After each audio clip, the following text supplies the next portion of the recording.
You're listening to the Telltale Channel. Don't forget to check me out on all social media: Patreon, Twitter, Teespring, and Etsy. All links can be found in the description or on my website, telltaleatheist.com.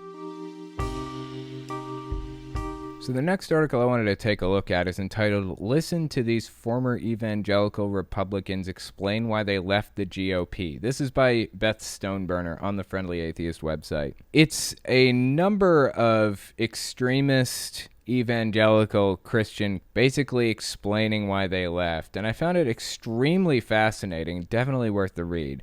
So let's read it and see. At this time in 2019, Amy Sullivan, who works with the progressive Christian group Vote Common Good, asked her Twitter followers to describe why they used to be Republicans if they were formerly in the GOP, particularly those who were also evangelical. Let's read these and see what reasons people cite. Here's a quote from Emily. "In the end, it was the blind support and almost worship of Trump. I can respect a difference of opinion on policy, not the mass defense of every single horrible thing he's said and done, proclaiming him as God's candidate and falling in line and demanding we all do the same." Yeah, I agree. That's cult-like mentality right there. That is why, that type of thing, that's the reason why I call the Republican Party a cult. Because of that. Let's continue reading. Next one's from Deborah Cooper Art. "The Iraq War was when I first began to part ways. Watching the gross hatred of the Clintons and Obamas through the years soured me, and the 2016 election sealed the deal. I will not be voting for a single Republican as long as Donald J. Trump is their champion." Yeah, I mean, there are a lot of conspiracy theories surrounding the Clintons and the Obamas, like just complete bullshit conspiracies. I don't really know where a lot of these conspiracy theories start. I think a lot of them start with, like, Alex Jones, for example. I think he's started a lot of them. And there are some really, really bizarre ones. And then he finds just the smallest little grain, just a little nugget that may or may not support what he's saying. He's like, "Look, see, I was telling the truth the whole time. I was telling the truth. I knew it. You baby harvesting demon maggots." It gets really, really weird sometimes, the conspiracy theories do. Really, really strange. Let's continue here. John Kelsey. This is from John Kelsey. "Spiritual goals politically. However, behind closed doors, I heard how GOP leadership mocked believers. These people were amoral. They were not conservative for the reasons that I was. They knew they had the Christian vote no matter what." Yep, that's politicians for you, though, honestly. It's not even about Democrat or Republican in that situation. I think both parties do that kind of shit. They both make fun of the people who vote for them. It's really honestly sad. It's very sad. In the end, I just vote for who I think will hurt the country the least. I don't think I'm ever going to get my perfect candidate in office or even up for election in a general election. I don't see that ever happening, but I'll continue voting for who I think will hurt the country the least until I make my way to Canada. Here's the next one. Anna Sharp Williamson.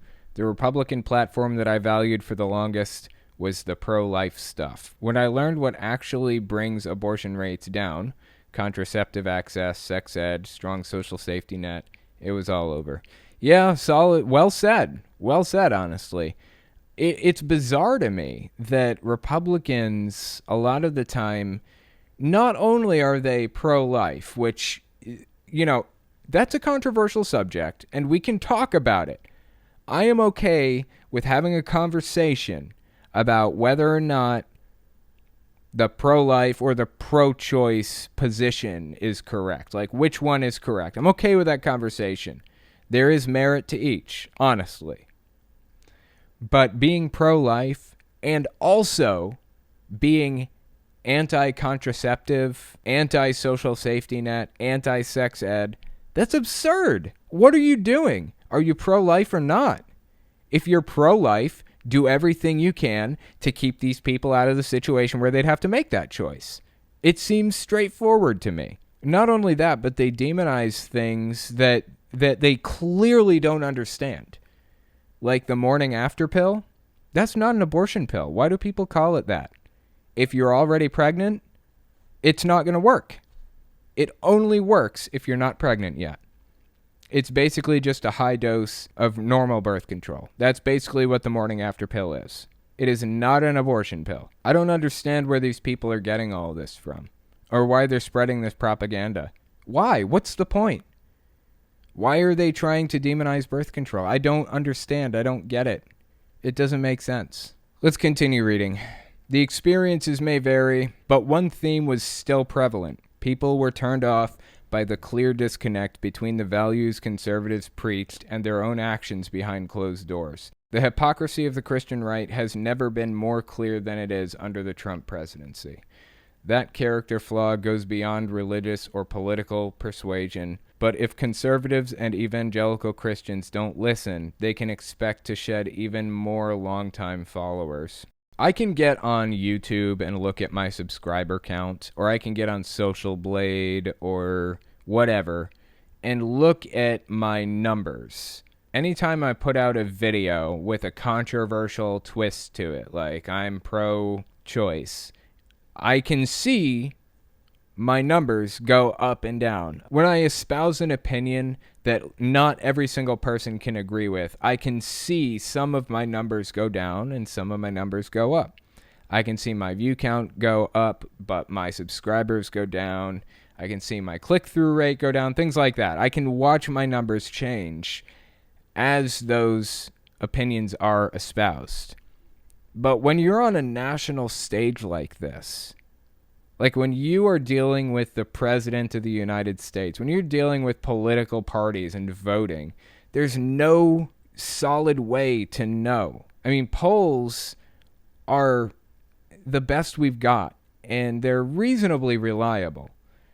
But they're no Social Blade. They're no YouTube Studio. They're no Twitter analytics. I just really wish that we had an analytics system that analyzed polls in more detail, and I wish the polls were more reliable than they are. My suspicion is that Trump is a lot more popular than we think he is right now, and he's probably going to win a second term. So if you don't want that to happen, then go out and vote. That's our only recourse. You have to vote.